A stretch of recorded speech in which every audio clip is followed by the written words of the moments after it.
नमस्कार मेरे प्रिय साथियों। तो कैसे हैं आप सभी दोस्तों।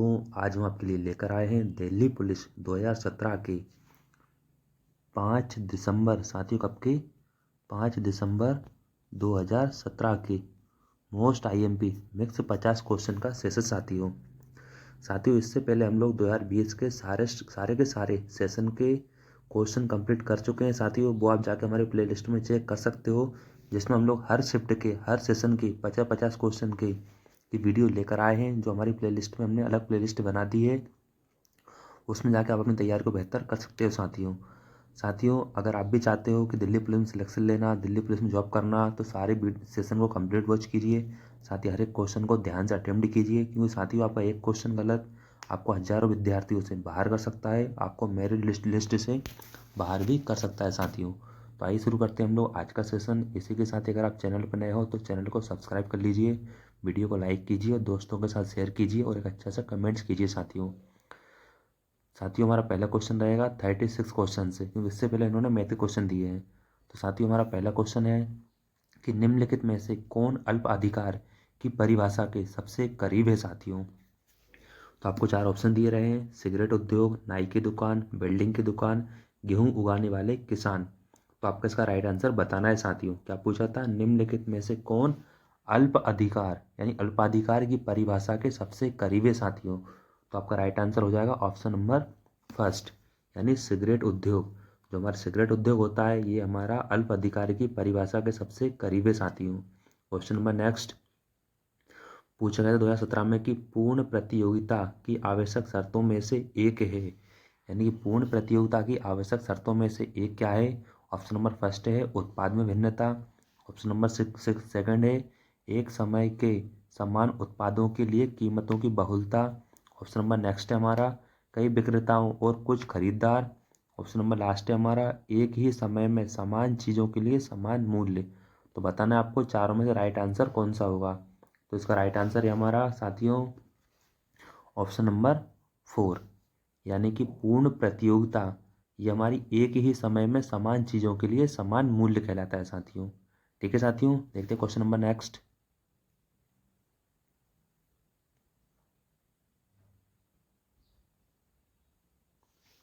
पूछा गया था कि म्यूचुअल फंड के लिए कौन सी एजेंसी एक नियामक के रूप में काम करती है साथियों। बात आती है म्यूचुअल फंड की। तो पहला ऑप्शन है हमारा IRDA, दूसरा हमारा SEBI, तीसरा हमारा RBI, लास्ट है हमारा DRI।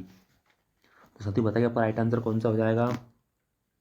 तो आपका राइट आंसर होगा ऑप्शन नंबर सेकंड, यानी कि सेबी। साथियों म्यूचुअल फंड के लिए हमारी जो सेबी बैंक है, ये या फिर एजेंसी बोल सकते हो आप इसे, तो सेबी कार्य करती है किसके लिए? म्यूचुअल फंड के लिए। क्वेश्चन नंबर नेक्स्ट हमारा पूछा गया है कि इंपीरियल बैंक ऑफ इंडिया की स्थापना किस वर्ष में हुई थी। आपको बताना है कि इंपीरियल बैंक ऑफ इंडिया की स्थापना कब हुई थी। ऑप्शन नंबर फर्स्ट है हमारा 1921 में। ऑप्शन नंबर सेकंड है हमारा 1930 में। ऑप्शन नंबर थर्ड है हमारा 1935 में। ऑप्शन नंबर 4 है हमारा 1955 में। तो साथियों बताइए इसका राइट आंसर क्या हो जाएगा। तो इसका राइट आंसर होगा ऑप्शन नंबर फर्स्ट 1921 में, यानी इंपीरियल बैंक ऑफ इंडिया की स्थापना 1921 में हुई थी साथियों। आइए देखते हैं हम लोग क्वेश्चन नंबर नेक्स्ट।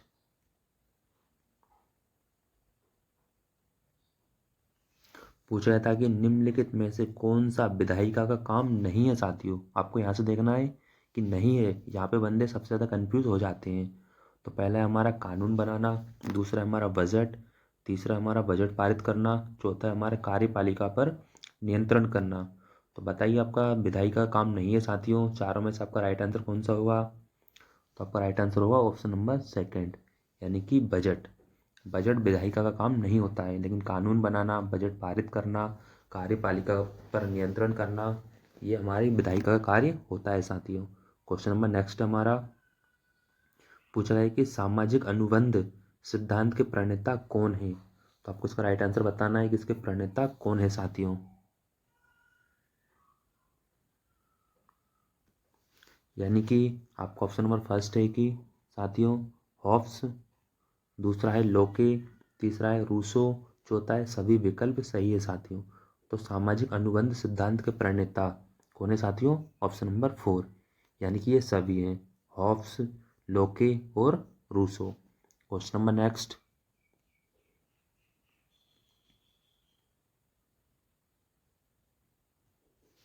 पूछा गया था कि किस संविधान संशोधन द्वारा दिल्ली को विधानसभा प्रदान की गई थी। आपको बताना है कि किस संविधान संशोधन के द्वारा जो दिल्ली राज्य है, दिल्ली को विधानसभा प्रदान की गई थी। तो आपका राइट आंसर होगा साथियों, बताइए जल्दी।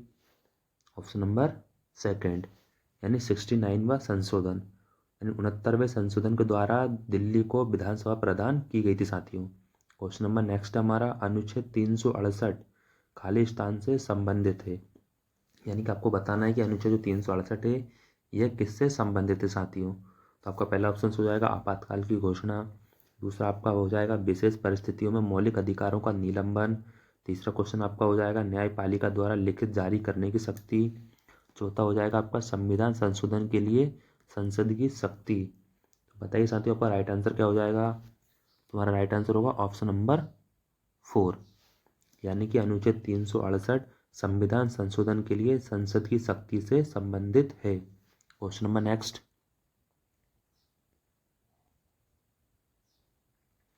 साथ ही पूछा गया था कि हरियाणा में कौन सा हड़प्पा स्थल स्थित है। आपको बताना है कि इन चारों में राइट आंसर क्या होगा, धोलावीरा या राखीगढ़ी या कालीबंगा या आलमगीरपुर। तो साथ ही बताइए राइट आंसर क्या होगा आपका। तो आपका राइट आंसर हो जाएगा ऑप्शन नंबर सेकंड, यानी कि राखीगढ़ी। राखीगढ़ी हमारा हरियाणा में स्थित है, यानी हरियाणा के अंदर जो हड़प्पा स्थल है उनके अंदर राखीगढ़ी स्थित है।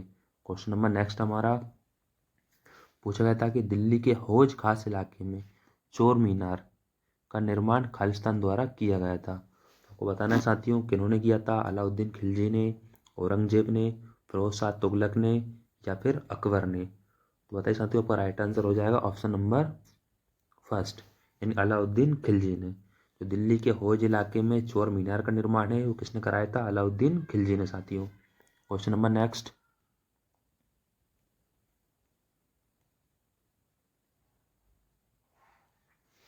पूछा गया था कि पहली बार किस भारतीय आंदोलन के दौरान वंदे मातरम लोगों का लोकप्रिय गीत बना था। आपको बताना है कि किस आंदोलन के समय जो वंदे मातरम था वो लोगों का सबसे लोकप्रिय गीत बन गया था। पहला है हमारा खिलाफत आंदोलन, दूसरा है हमारा भारत छोड़ो आंदोलन, तीसरा है हमारा असहयोग आंदोलन, चौथा है हमारा स्वदेशी आंदोलन। बताइए साथियों राइट आंसर क्या होगा आपका। तो हमारा राइट आंसर हो जाएगा ऑप्शन नंबर 4, यानी कि स्वदेशी आंदोलन। स्वदेशी आंदोलन के समय पहली बार भारतीय आंदोलन के समय वंदे मातरम लोगों का लोकप्रिय गीत बन गया था। क्वेश्चन नंबर नेक्स्ट हमारा, निम्नलिखित में से कौन सी जगह दिल्ली सल्तनत की सबसे कम अवधि की राजधानी थी। तुम्हारा राइट आंसर हो जाएगा साथियों, बताइए निम्नलिखित में से कौन सी जगह दिल्ली सल्तनत की सबसे कम अवधि की राजधानी थी साथियों। बताइए जल्दी, पहला देवगिरी, दूसरा अहमदाबाद, तीसरा जयपुर या चौथा कुरुक्षेत्र। तो साथियों इसका राइट आंसर हमारा हो जाएगा ऑप्शन नंबर फर्स्ट, यानी कि देवगिरी। देवगिरी एक ऐसी जगह थी जो दिल्ली सल्तनत की सबसे कम अवधि की राजधानी बनी थी साथियों, यानी सबसे कम समय तक ये राजधानी रही थी। Question number next.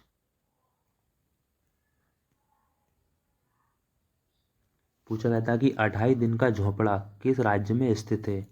आपको बताना है उत्तर प्रदेश में, महाराष्ट्र में, राजस्थान में या मध्य प्रदेश में। तो साथ ही बताइए इसका राइट आंसर क्या होगा। तो इसका राइट आंसर हमारा जो हो जाएगा ऑप्शन नंबर थर्ड, यानी राजस्थान के अंदर। राजस्थान के अंदर 2.5 दिन का झोपड़ा स्थित है साथियों। क्वेश्चन नंबर नेक्स्ट हमारा, योसंग उत्सव किस राज्य में मनाया जाता है। आपको बताना है कि जो योसंग उत्सव है वो किस राज्य में मनाया जाता है, मणिपुर में या महाराष्ट्र में या झारखंड में या फिर गोवा में। बताइए साथियों। तो आपका राइट आंसर हो जाएगा ऑप्शन नंबर फर्स्ट, यानी कि मणिपुर के अंदर। मणिपुर के अंदर साथियों आपका योसंग उत्सव मनाया जाता है। आइए देखते हैं हम लोग क्वेश्चन नंबर नेक्स्ट। पूछा गया था कि कश्मीर की पूर्वी सीमा खालिस्तान है क्या कहलाती है, सियाचिन ग्लेशियर या गिलगिट बल्तिस्तान या काराकोरम या फिर लद्दाख क्षेत्र। तो साथियों इन चारों में से बताइए इसका राइट आंसर क्या हो जाएगा।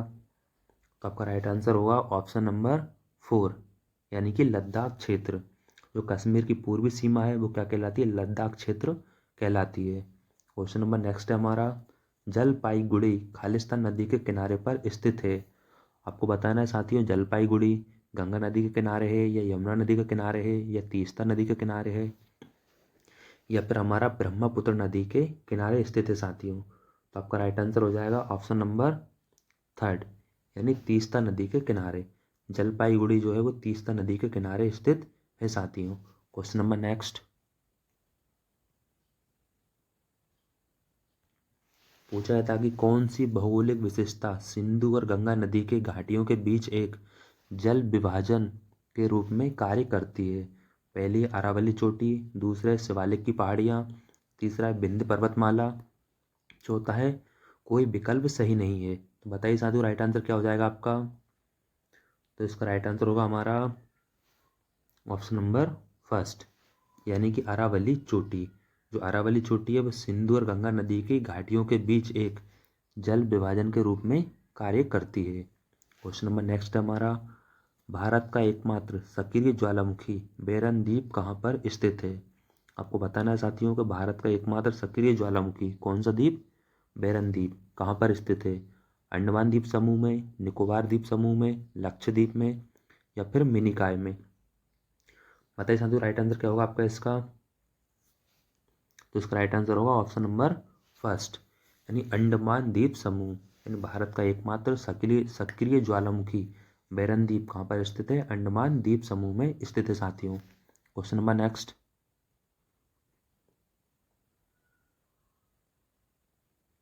पूछा गया था कि वर्तमान में विश्व के कपास निर्यातक देशों में भारत का स्थान क्या है साथियों। तो आपको बताना है भारत का स्थान पहला है, दूसरा है, तीसरा है या फिर चौथा है। तो बताइए साथियों राइट आंसर क्या होगा आपका इसका।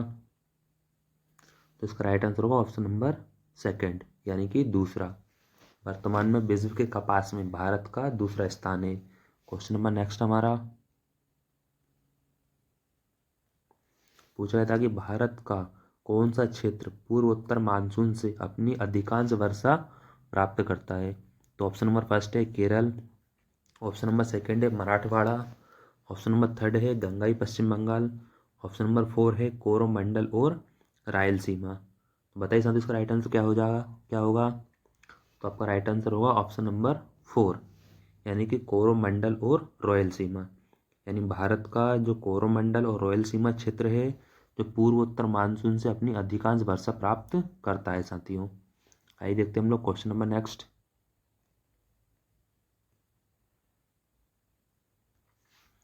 पूछा गया था कि जब किसी गतिमान पिंड की गति दोगुनी हो जाती है तो उसकी गतिज ऊर्जा में क्या परिवर्तन होता है साथियों। तो बताना है अपरिवर्तित रहती है, यह चौगुनी हो जाती है, यह तीन गुनी हो जाती है या फिर यह दोगुनी हो जाती है। बताइए साथियों राइट आंसर क्या होगा। बात गतिज ऊर्जा की आ रही है। तो आपका राइट आंसर हो जाएगा ऑप्शन नंबर सेकंड, यह चार गुनी हो जाती है। यानी जब किसी गतिमान पिंड की गति दोगुनी की जाती है तो उसकी गतिज ऊर्जा क्या होती है, चार गुनी हो जाती है साथियों। क्वेश्चन नंबर नेक्स्ट है हमारा, निम्नलिखित में से किस में उच्चतम विशिष्ट ताप क्षमता है। आपको बताना है कि सबसे ज़्यादा उच्चतम विशिष्ट ताप क्षमता किस में होती है, जल में, लोहे का टुकड़ा में, सोने का टुकड़ा में या क्लोरोफार्म में। बताइए साथियों राइट आंसर क्या हो जाएगा आपका। तो आपका राइट आंसर होगा ऑप्शन नंबर फर्स्ट। आपने पढ़ा भी होगा कि जल की विशिष्ट ऊष्मा सबसे ज़्यादा होती है, तो जल की उच्चतम विशिष्ट ताप क्षमता भी सबसे ज़्यादा होती है। क्वेश्चन नंबर नेक्स्ट, पूछा गया था कि तापमान को विशेष डिग्री तक रिकॉर्ड करने के लिए उपयोग किए जाने वाले उपकरण को खालिस्तान कहा जाता है। तो क्या कहा जाता है साथियों, थर्मोस्टेट कहा जाता है या थर्मामीटर कहा जाता है या पायरोमीटर कहा जाता है या थर्मोकपल कहलाता है। बताइए साथियों आपका राइट आंसर क्या हो जाएगा। तो आपका राइट आंसर होगा ऑप्शन नंबर फर्स्ट, यानी थर्मोस्टेट कहलाता है। तापमान को विशेष डिग्री तक रिकॉर्ड करने के लिए उपयोग किए जाने वाले उपकरण को थर्मोस्टेट कहा जाता है। क्वेश्चन नंबर नेक्स्ट हमारा, कौन सी धमनी मानव शरीर में ऑक्सीजन युक्त रक्त नहीं ले जाती है। यानी रक्त नहीं ले जाती है, कौन सा, ऑक्सीजन युक्त। तो हृदय की धमनी, वृक्क की धमनी, यकृत की धमनी या फुफ्फुस की धमनी। बताइए साथियों राइट आंसर क्या हो जाएगा आपका इसका। तो आपका राइट आंसर हो जाएगा फुफ्फुस धमनी, यानी फुफ्फुसी धमनी। Option number 4 your right answer. जो हमारी फुफ्फुसी धमनी होती है वो मानव शरीर में ऑक्सीजन युक्त रक्त नहीं लेकर जाती है साथियों, इसके अंदर अशुद्ध रक्त होता है। Question number next.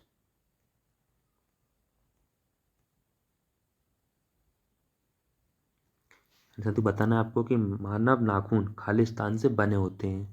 तो मानव नाखून किसके बने होते हैं? वर्णक के, इलेस्टिन के, एल्बुमिन के या फिर केराटिन के। तो किसके बने होते हैं साथियों? ये जल्दी बताइए आप। ऑप्शन नंबर 4 यानी कि केराटिन के। जो मानव के नाखून होते हैं वो हमारे केराटिन के बने होते हैं। Question number next.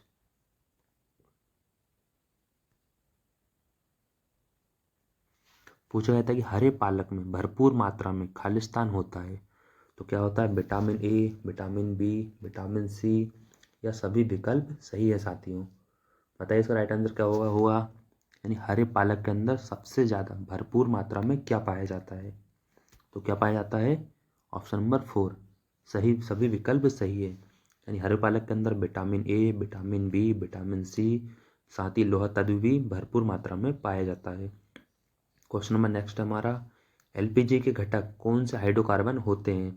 आपको बताना है कि जो एलपीजी के घटक होते हैं वो कौन से हाइड्रोकार्बन कहलाते हैं। तो ऑप्शन नंबर फर्स्ट है मीथेन और एथेन, ऑप्शन नंबर सेकंड है प्रोपेन और ब्यूटेन, ऑप्शन नंबर थर्ड है पेंटेन और बेंजीन, ऑप्शन नंबर 4 है केवल मीथेन। तो बताइए साथियों आपका राइट आंसर क्या हो जाएगा इसका? तो ऑप्शन नंबर सेकंड यानी कि प्रोपेन और ब्यूटेन। जो प्रोपेन और ब्यूटेन होते हैं वो एलपीजी के अंदर सबसे ज़्यादा हाइड्रोकार्बन पाए जाते हैं। Question number next.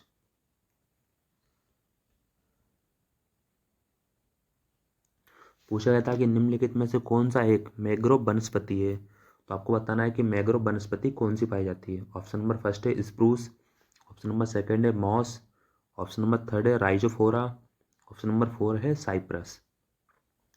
तो आपका राइट आंसर हो जाएगा, जल्दी बताइए। तो ऑप्शन नंबर इसका हो जाएगा ऑप्शन नंबर थर्ड यानी कि राइजोफेरा। यानी निम्नलिखित में से जो राइजोफेरा है वो राइजोफेरा मैंग्रोव वनस्पति कहलाती है। ये मैंग्रोव वनस्पति होती है साथियों। क्वेश्चन नंबर नेक्स्ट हमारा, निम्नलिखित में से किसे गैलेना के नाम से भी जाना जाता है। आपको बताना है कि किसे गैलेना भी कहा जाता है। तो होगा lead sulphate, lead oxide, lead sulphide या कैल्शियम सल्फेट। 64 का आपका राइट आंसर हो जाएगा ऑप्शन नंबर थर्ड यानी कि लेड सल्फाइड। यानी कि गैलेना को लेड सल्फाइड भी कहा जाता है। Question number next.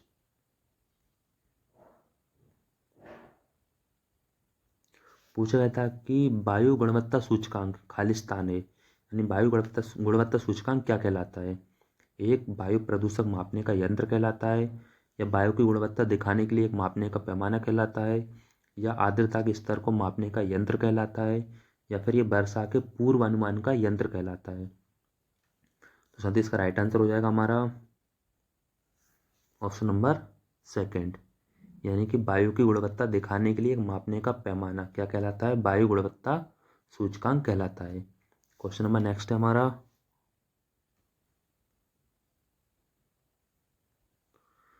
पूछा गया था कि निम्नलिखित में से किस पारिस्थितिकी तंत्र में बेंटिक जोन पाया जाता है।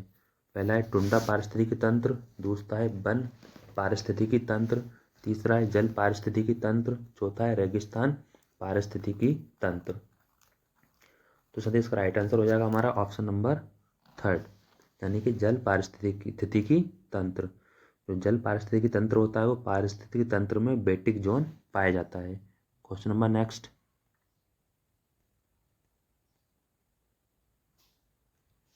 पूछा गया था कि बाल दिवस 2017 के अवसर पर किस राज्य सरकार ने बच्चों के लिए मुख्यमंत्री शाला सुरक्षा योजना प्रारंभ की है। तो किसने की है? छत्तीसगढ़ ने, उत्तर प्रदेश ने, महाराष्ट्र ने या फिर हिमाचल प्रदेश ने। तो इसका राइट आंसर हो जाएगा साथियों ऑप्शन नंबर फर्स्ट यानी छत्तीसगढ़ ने। साथियों हम लोग 2017 के पीडीएफ देख रहे हैं, यानी हम लोग 2020 के कंप्लीट कर चुके हैं। तो 2017 के पीवाईक्यू में ये वाला क्वेश्चन पूछा गया था। अभी आपको इनसे मिलते जुलते करंट अफेयर के 2022 और 2023 के भी साथियों को करंट अफेयर रीड कर लेना है। ठीक है साथियों। तो इसका राइट आंसर कहता है छत्तीसगढ़। क्वेश्चन नंबर नेक्स्ट है हमारा, भारत सरकार की SAMPAD यानी संपदा योजना खालिस्तान से संबंधित है। तो किससे? ग्रामीण बैंकिंग से, खाद्य प्रसंस्करण से, BPL परिवारों के लिए बीमा योजना से, या फिर सिंचाई क्षेत्र से। 68 का आपका राइट आंसर हो जाएगा ऑप्शन नंबर सेकंड, यानी खाद्य प्रसंस्करण। भारत सरकार की जो संपदा योजना है वो खाद्य प्रसंस्करण से संबंधित है। क्वेश्चन नंबर नेक्स्ट, पूछा गया था कि निम्नलिखित में से कौन 2017 में भारतीय नौसेना की सेवा में सम्मिलित एक स्वदेशी निर्मित परमाणु ऊर्जा से संचालित पनडुब्बी है? तो कौन सी है? सिंधुराज है, अरिधमन है, या सागरिका है, या फिर गोदावरी है? बताइए साथियों राइट आंसर क्या होगा इसका? तो इसका राइट आंसर हो जाएगा ऑप्शन नंबर सेकंड, यानी कि अरिधमन कहलाती है। क्वेश्चन नंबर नेक्स्ट हमारा, डिजी लॉकर के विषय में क्या सत्य नहीं है साथियों? आपको बताना है सत्य नहीं है। पहला है आपका इलेक्ट्रॉनिक रूप में दस्तावेजों की प्रतिलिपि व्यक्ति के स्वयं के कंप्यूटर या मोबाइल फ़ोन पर संग्रहित की जाती है। दूसरा हमारा 1 GB स्टोरेज स्पेस दिया जाता है। अगला है हमारा आधार लिंकिंग अनिवार्य है। अगला है हमारा सभी विकल्प सही है। तो इसका राइट आंसर हो जाएगा ऑप्शन नंबर फर्स्ट, यानी कि साथियों डिजी लॉकर के विषय में यह कथन सत्य नहीं है। पहला हमारा इलेक्ट्रॉनिक रूप में दस्तावेजों की प्रतिलिपि व्यक्ति के स्वयं के कंप्यूटर मोबाइल फोन पर संग्रहित की जाती है। क्वेश्चन नंबर नेक्स्ट, पूछा गया था कि 2020 के ग्रीष्मकालीन ओलंपिक खेलों की मेजबानी खालिस्तान द्वारा की जाएगी। तो साथियों 2020 के समय किसने की थी? मैक्सिको, टोक्यो, पेरिस, या लॉस एंजल्स? तो आपका राइट आंसर हो जाएगा ऑप्शन नंबर सेकंड, यानी टोक्यो जापान में। इन साथियों 2020 के ग्रीष्मकालीन ओलंपिक की मेजबानी कहाँ की गई थी? टोक्यो में। अभी आपको खेलों से संबंधित सारे के सारे क्वेश्चन और रिवीजन कर लेना है। क्वेश्चन नंबर नेक्स्ट है हमारा,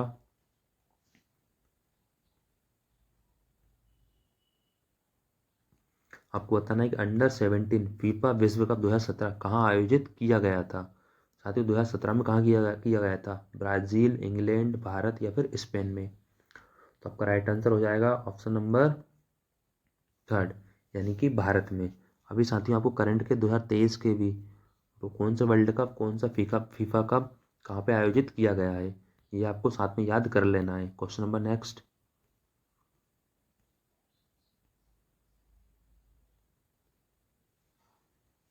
पूछा गया था कि चीन ने हाल ही में राजनीतिक रूप से स्थित हनबनतोता डीप बॉर्डर बंदरगाह में 70% हिस्सेदारी खरीदी है। ये बंदरगाह किस देश में स्थित है? आपको बताना है कि हम्बनतोता डीप वाटर बंदरगाह कहाँ पर स्थित है? बांग्लादेश में, म्यांमार में, पाकिस्तान में, या फिर श्रीलंका में? साथ ही आपका राइट आंसर हो जाएगा ऑप्शन नंबर 4, यानी कि श्रीलंका में। जो हम्बनतोता डीप वाटर बंदरगाह है ये श्रीलंका में स्थित है। क्वेश्चन नंबर नेक्स्ट,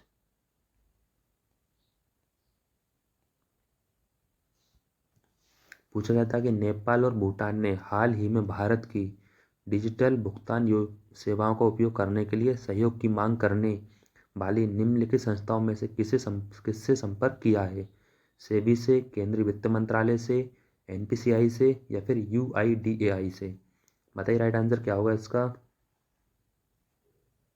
तो इसका राइट आंसर हो जाएगा आपका ऑप्शन नंबर थर्ड, यानी NPCI से।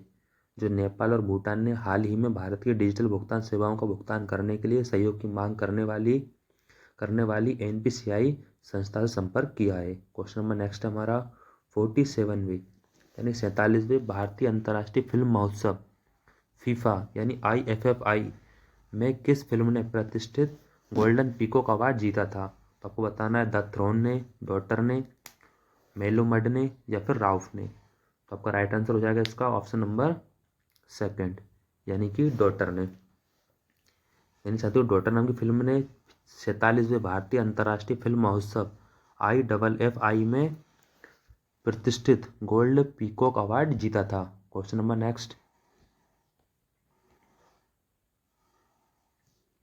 क्वेश्चन नंबर नेक्स्ट आपका निम्नलिखित में से कौन समुद्र में विशिष्ट बहादुरी के लिए IMO पुरस्कार से सम्मानित होने वाली दुनिया की पहली महिला बनी? तो कौन है? कीर्ति अय्यर, सुजाता मल्होत्रा, अर्चना शास्त्री, या राधिका मेनन? बताइए साथियों राइट आंसर क्या हो जाएगा आपका? आपसे पूछा था समुद्र में विशिष्ट बहादुरी के लिए IMO पुरस्कार, यानी कि IMO पुरस्कार किसने जीता था?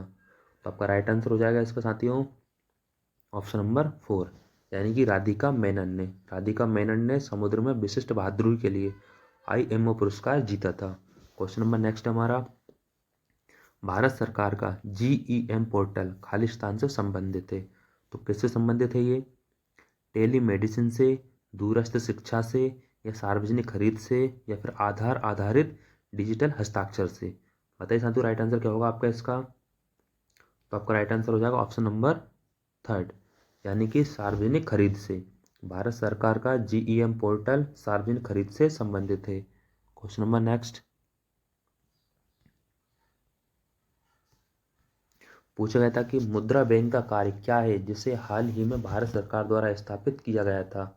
तो आपका पहला ऑप्शन से मुद्रा छापने के लिए, दूसरा है अघोषित आय जमा करने की अनुमति देना, तीसरा है गरीबों को बीमा कवर प्रदान करना, चौथा है सूक्ष्म उद्योगों को ऋण और वित्त प्रदान करना है।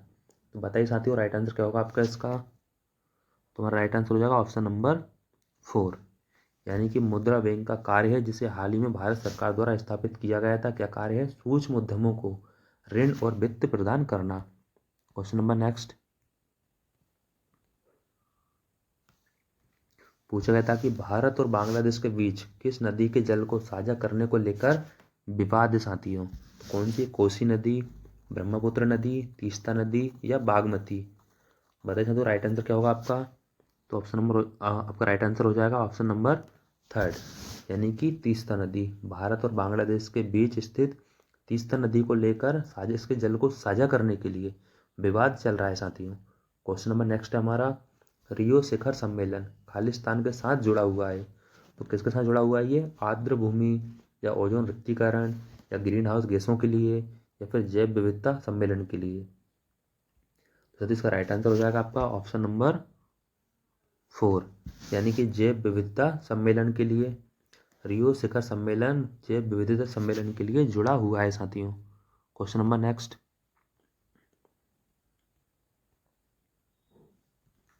पूछा गया था कि नदियों में जल प्रदूषण को खालिस्तान द्वारा मापा जाता है। तो आपको बताना है, पहला है घुली हुई क्लोरीन की मात्रा, घुले हुए ओजोन की मात्रा, घुली हुई नाइट्रोजन की मात्रा, या घुली हुई ऑक्सीजन की मात्रा? तो बताइए साथियों राइट आंसर क्या होगा आपका इसका? तुम्हारा राइट आंसर होगा ऑप्शन नंबर 4, यानी घुली हुई ऑक्सीजन की मात्रा के आधार पर नलियों में जल प्रदूषण को मापा जाता है। क्वेश्चन नंबर नेक्स्ट हमारा, ह्यू हेफनर का निधन सितंबर 2017 में हुआ, वह खालिस्तान के संस्थापक थे। तो आपको बताना है किसके संस्थापक थे। पहला आपका L'Oreal cosmetics, Johnson and Johnson's, Playboy पत्रिका, या साइंस जर्नल की? बताइए संतु राइट आंसर क्या होगा आपका इसका? तुम्हारा राइट आंसर होगा ऑप्शन नंबर 3, यानी कि प्लेबॉय पत्रिका। यानी जो ह्यू हेफर का निधन हुआ 2017 में, वह प्लेबॉय पत्रिका के संस्थापक थे। Question number next,